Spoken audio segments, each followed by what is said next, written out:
Today we are going to talk about the new My Hero Academia movie, You're Next.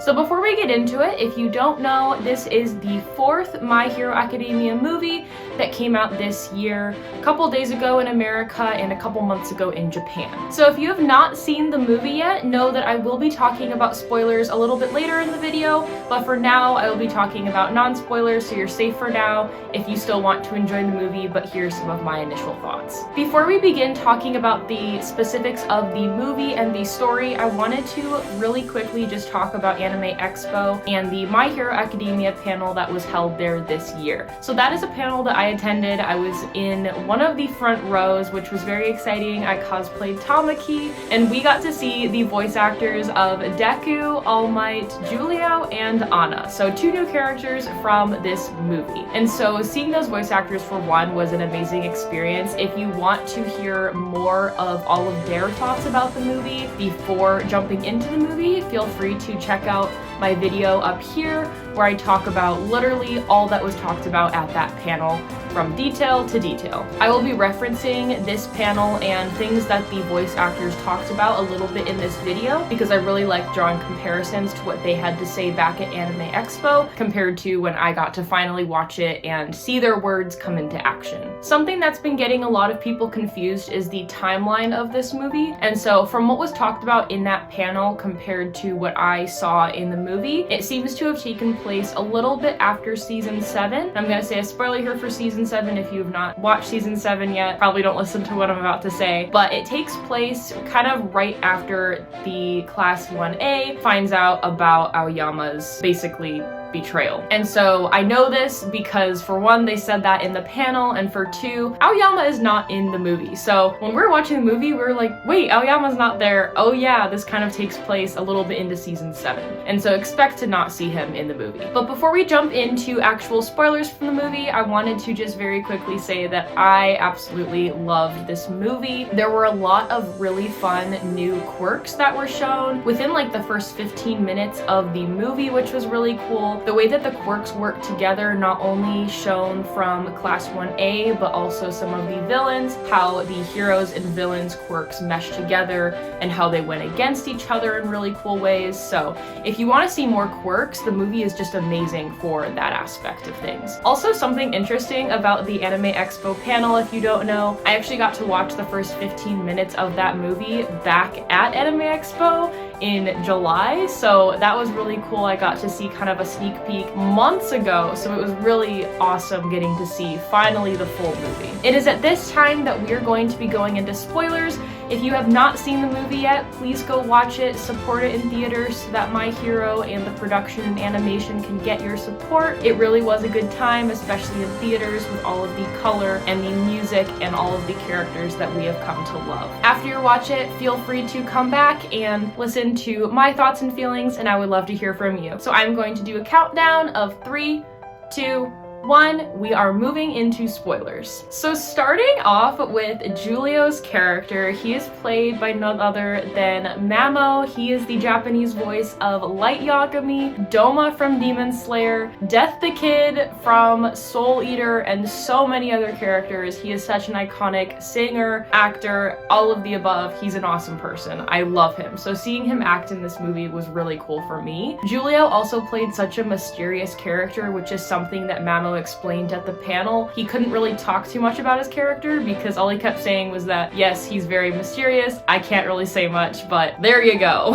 Anna as a character was very sweet. I kind of drew a lot of connection to Eri and how their characters kind of mesh together in a way, especially their quirks. Both of them are such sweet people with such powerful quirks that are easily taken advantage of and used by others in a very manipulative type way. And so of course we have Eri with her very, very powerful rewind quirk, and we see Anna now with this quirk that has the ability to basically modify and potentially amplify other people's quirks if they're compatible. I really liked the compatible versus not compatible kind of feel of the quirk. I feel like it gave a lot of really good boundaries for the quirk and didn't make it just completely overpowered, because imagine if she was compatible with every single person with a quirk. That would get out of hand so fast. She could easily become like part of a villain squad, to be honest. I really loved how these two characters mesh together. Of course, we have Anna,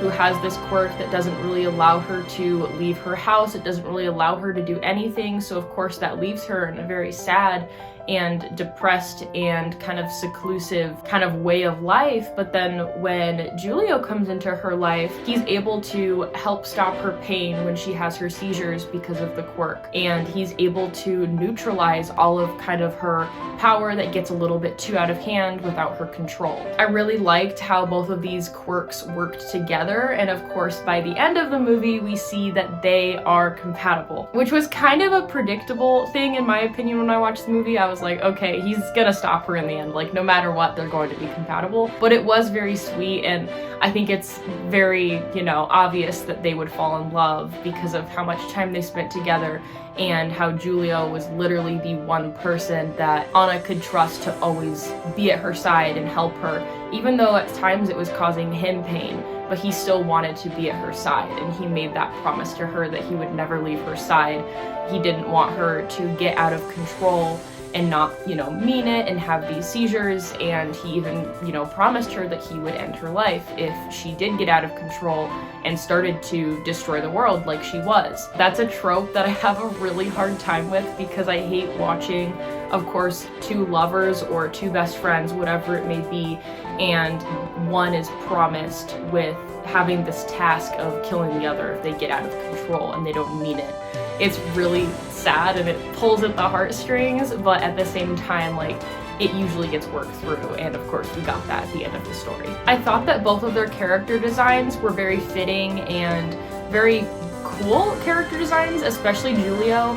I really loved how his hair color meshed with the kind of black and white vibe that he had going on, and how tragic, honestly, him losing his quirk was when his hand got smashed and he had to kind of recreate it out of tech and parts. But he didn't think he still had a quirk after that, of course, because it was only one hand that could neutralize at that time. Of course, we see that he had lost an eye, he wears an eye patch, but he has some pretty cool tech wear under there, so he's a pretty crafty guy. Even with his motorcycle, we could see that. I really loved watching Julio and Deku kind of form this friendship that they got throughout the movie as well. Deku always trying to help Julio, and Julio being a little bit standoffish and like kind of like, how are you such a good guy? Like, don't come into my business. But then in the end, they helped each other and complimented each other so well. So I absolutely love seeing that. Something that was very near and dear to my heart was the whole scene in the courtyard after the kind of dream quirk lady, I don't remember her name, but after she had kind of controlled Anna in a way to kind of use her quirk, seeing if they're compatible with people, and they were all kind of spread out in this courtyard area unconscious. It was during that scene when Julio was explaining to Deku, I have to end Anna's life because she's doing these things that she does not want to be doing, and I made her that promise. And Deku comes in and he's like, what do you mean? Like, you quite obviously care about this person and love that person in either a friendship or a higher way. Like, why would you resort to ending their life? And Julio's like, no, I have to do this. And Deku's like, no, like, stop. Like, I can tell you care and I want to see you smile again. He saw that there was something deeper in both of these two people, and he wanted to help them. This whole line of thinking that Deku has is very similar to how he views Shigaraki. Now, if you don't know, Deku and Shigaraki are my two favorite characters in My Hero Academia. I know, the top hero and the top villain. I also cosplay both of them. I love them both so much, and I think they parallel each other so well. So for Deku to have kind of those same thoughts and kind of weld that into Julio's way of thinking is very similar to how Deku talks about Shigaraki. He saw the boy that was crying inside of Shigaraki trying to claw his way out of All for One's control. And so that gives me hope, of course, for what's to come in the future of My Hero for Deku and Shigaraki. Basically, this message of Deku's way of saying, like, hey, people can still be saved after what they've gone through or what they've been through or what they've done terribly. So it's something that I really love. So seeing that in this movie compared to kind of this relationship of strangers in his mind was really cool to see. Next, I want to talk about the quirks. As I mentioned at the beginning of the video, I absolutely loved all of the awesome new quirks that we got to see. Starting off with the first 15 minutes, of course, we have this little band of villains, and Deku and his team are going after them, and we have the other two teams of Class 1A going after their villains. And all of the ways that those quirks work together was really cool. All of the Gorini family, if I'm pronouncing that correctly, all of their quirks combined with Dark Might's quirk, combined with Anna's quirk, being compatible with all of them, was really cool to watch. I liked watching the telekinesis person work with the teleportation person. And then of course we had Bakugo and Todoroki come in, and they're kind of heat resistant. They can handle the heat, and so their conclusion of basically blowing up everything because the other two wouldn't be able to teleport and use their telekinesis was really smart and worked well in their favor. We had a lot, of course, of Anna's ability being compatible with Dark Might and the other woman that I mentioned that could do kind of this dream type quirk, and using it in a very compatible way to make them more powerful. Of course, we saw Anna with the guy in the beginning with all those hands and the big jaws on his stomach, and it was really cool seeing all of their quirks being heightened and advanced in some way and having that compatibility. With a quirk like hers, it leaves a lot open to anything really, unless you're incompatible with her. I loved seeing all of the new creation and illusion quirks. In the beginning, when we kind of saw this like mysterious like glow and this light and this glitter just like spread across the whole city, and the kind of villain's ship and everything disappear and create this world of illusion. We had the forest, and we had this city and other places. And illusion is really interesting and really cool to dabble with the kind of world of My Hero Academia and quirks. Again, drawing back to the panel at Anime Expo, Deku's voice actor Daiki, I remember one thing that he explained was how this movie is so much more colorful than the rest. And I definitely agree. After watching this movie, within the first like 20 minutes, I was like, oh my gosh, there is so much color.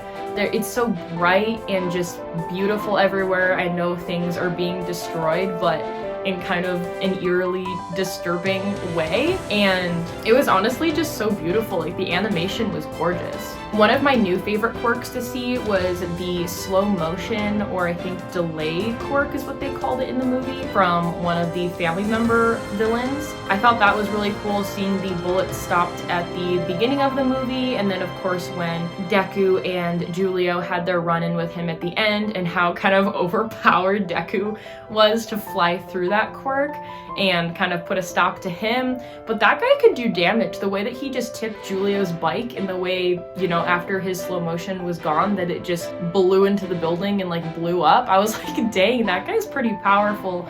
And of course, heightened or, you know, advanced in some way with Anna's ability and quirk is kind of scary to think too, like just how heightened these abilities can get, which of course we saw with Dark Might at the end. Next up, I want to talk about Dark Might. Of course, the All Might that we know has such a good heart. He cares for everyone in the world. He's always there. He wants to save everyone with a smile on his face. And we get this kind of comparison to this Dark Might, who very creepily looks like All Might. And of course, we know he is the villain of this story.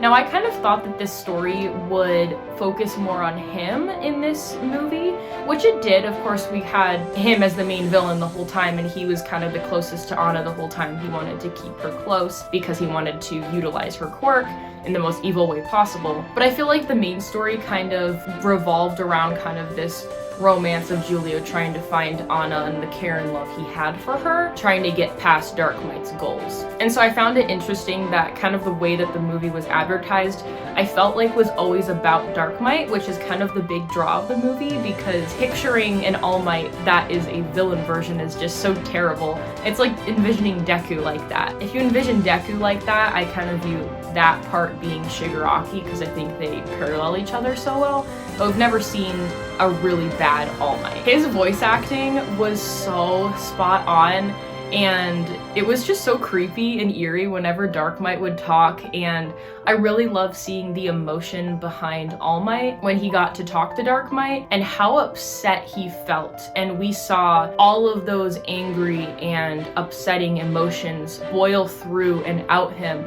when he is watching someone who's mimicking him, but taking all of his life and his positive goals to save people and completely turning that around.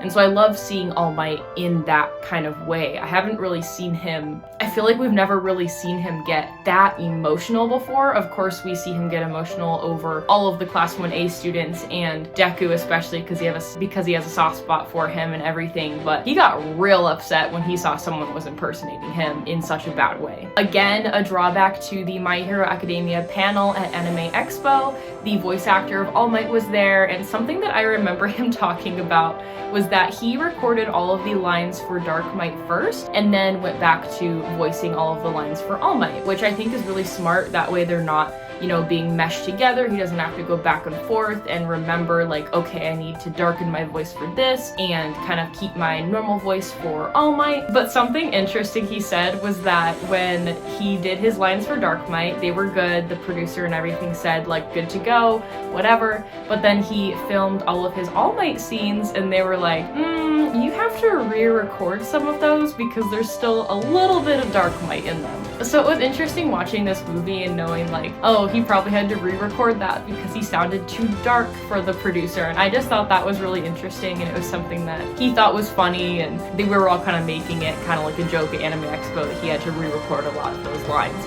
And it makes sense. That's a hard thing to do, making your normal character that you've been doing for like, you know, 10 plus years and changing that into something so dark. That must be so hard. Revolving around Dark Might and then of course Anna and Julio and Deku being there at the end, I think this movie was really interesting because we had like some build up throughout the first half of the movie, and then the other half of the movie was this really big fight at the end with, of course, Dark Might. I feel like in movies a lot of the times we get a lot of build up and then like, you know, the last like 5 minutes of the movie is this big thing, especially in animation. But I feel like this movie did a really good job of building it up, having that, you know, 50% of the movie, and then the other 50% is like this huge fight that just doesn't seem to stop. And that fight was wild at the end. It just seemed to keep going. I was scared for Julio at times. I was scared for Deku at times. Obviously, I was worried about Anna at times. Everything seemed to be going so bad and then good for our heroes, like this back and forth, so that was really fun. Everything about this movie I absolutely loved, and I have nothing but good words to say about it. I do want to talk quickly about kind of two critiques I have about it, both being at the end of the movie during this whole fight sequence. So one, as much as I loved that whole fight scene at the end, I do think it was a bit overpowered. The power that Dark Might had in correlation to using Anna's quirk against Deku and Julio and eventually Todoroki and Bakugo, which came later, I feel like it just got very out of hand. It was very flashy, very bright. Things were completely destroyed, and it was really fun to watch. Amazing animation and storytelling. But compared to the original kind of story of the TV show and in the manga, I feel like, you know, the fight between like Deku and Shigaraki at the end isn't that huge compared to what we got in the movie. And so if I had a critique, it would just be like, maybe just bring it down a notch just so it's a little more realistic. But at the end of the day, it is what it is. I honestly don't really care. I just love My Hero and I love watching it, so it's not a big deal to me personally. And a positive note that came out of this, when Deku was shouting like, Missouri smash, Connecticut smash, California smash, he was just going through like, it was like at least 7 to 10 states. I was just dying, like, and that was really funny, and I feel like that's a scene that everyone's been talking about. It's just so silly and like so Deku, and he just wanted to end it in that moment. Of course, seeing All Might, this person that he of course looks up to so much, and seeing this version of him that's so dark, that probably must be a heavy weight and a burden to carry on Deku as well. So he just put his all into that man, and that was epic. My other little critique of this movie was kind of the way it was gonna end. And so if you've seen season 7, toward the end of the season, one of the very last episodes, I don't remember exactly which one, but toward the end, there's a scene when we get a number of different clips from the My Hero movies. And so we see the kids from the movies, we see some of the other characters, we actually get to see Julio and Anna. And this is a really, really cool Easter egg because they are watching Gentle's live stream in that part of the scene in season 7. But what this tells us is that they would survive at the end of the movie. Of course, Anna in that scene had her long blonde hair. Julia was standing right next to her, completely fine. And so by the end of the movie, I was like, oh my gosh, it looks like, you know, Anna's gonna get corrupted by her quirk, and it looks like Julio's going to die because he's so beat up, and Anna's crying over him. But deep down, I was like, I know they're gonna survive because we got to see that in the season 7, kind of one of the last episodes. And so it was kind of a spoiler, but like also it's My Hero. I don't really think they're just gonna create this whole big story and plot line and put it into this movie just to kill 2 of the characters at the end.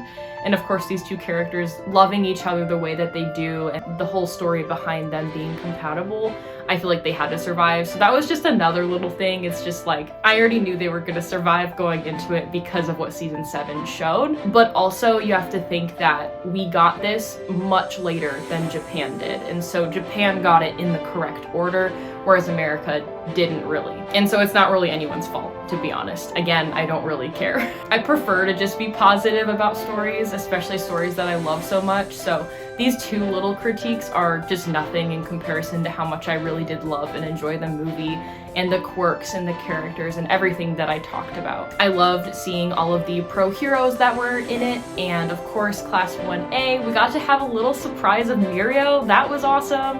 I was kind of hoping to get Tamaki and Nejire, but they wouldn't have been able to get kind of on site like Mirio was able to, so that made sense. But all in all, I really personally enjoyed the movie. I would see it again. I will see it again eventually once it comes out on Crunchyroll. But those are all of my thoughts and kind of comparisons I drew from the panel. Again, if you would like to watch my video of the voice actors talking at the panel Anime Expo, basically through me giving all of those details, feel free to check that out. Feel free to leave in the comments your favorite part from the movie or anything you would like to discuss more with me. I would love to hear from you. Thank you so much for watching, and I will see you next time. Bye!